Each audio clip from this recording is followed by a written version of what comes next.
পটল পোস্ত নাম তো অনেকেই শুনেছেন, এভাবে কি খেয়েছেন কখনো? না খেলে অবশ্যই আমার রেসিপিটা দেখে বাসায় ট্রাই করবেন, দেখবেন অসম্ভব স্বাদের একটা মজার একটা রেসিপি। মাছ মাংস ছাড়াই পটল যে এত মজা হতে পারে, এই রেসিপিটা না করলে না খেলে কিন্তু আপনি কখনোই বুঝতে পারবেন না। তো আসসালামু আলাইকুম বন্ধুরা, চলে এসেছি মেন রান্নায়। আমি দেখুন পটল নিয়েছি, পটল আমি খোসাটা ফেলে দিয়েছি পিলার সাহায্যে, আপনারা বটি দিয়ে ফেলতে পারেন। তো খুব ভালোভাবে এর খোসাটা ফেলে দিতে হবে। আমি একে একে সমস্ত পটলের খোসা ফেলে দিয়েছি। চেষ্টা করবেন অবশ্যই ফ্রেশ পটল নেওয়ার জন্য, শুটকা বাসি পটল কিন্তু নেবেন না, তাহলে ওটা কিন্তু খেতে ভালো হয় না। আমি একদম টাটকা পটল নিয়েছি। দেখুন আমি এবার একটা কাঁটা চামচের সাহায্যে প্রতিটা পটলকে কিন্তু আমি কেচে নিয়েছি, যেন ভিতরে মশলাটা ঢুকে। এবার লবণ, হলুদের গুঁড়া, মরিচ গুঁড়া আমি মাখিয়ে নেব। খুব ভালোভাবে প্রতিটি পটলের গায়ে আমি হাত দিয়ে ঘষে ঘষে আমি এটাকে মেখে নিলাম। পটলের গায়ে হলুদ শেষ।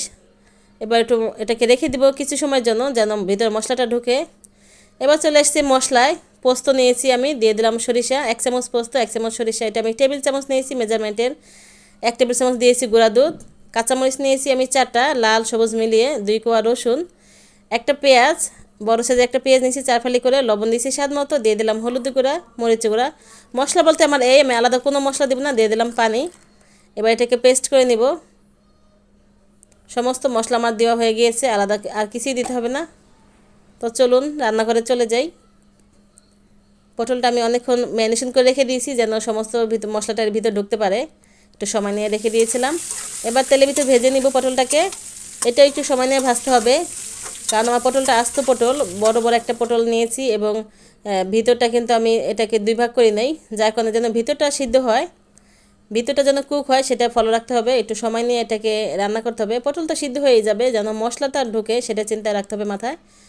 তো দেখুন আমি দিয়ে দিলাম আমার সেই পেস্ট করা সমস্ত মশলা। আমার পটলটা ভেজে নিয়েছিলাম, হাফ ভেজে নিয়েছি, তার ভিতরে মশলা দিয়েছি, এবং মিক্সারের বাটিটা ধুয়ে আমি পানিটা দিয়ে দিয়েছি। আমার সমস্ত উপকরণ মশলা দেওয়া শেষ, পানি দেওয়া শেষ, এবার শুধু রান্না করা পালা। আমি যে কোনো রেসিপি খুব সহজে ঝটপটে দেখানোর চেষ্টা করি, যেন আমার ভিউয়ার্স, আমার ফ্রেন্ড যেন এটা দেখে যেন করতে পারে, বাসা ট্রাই করতে পারে।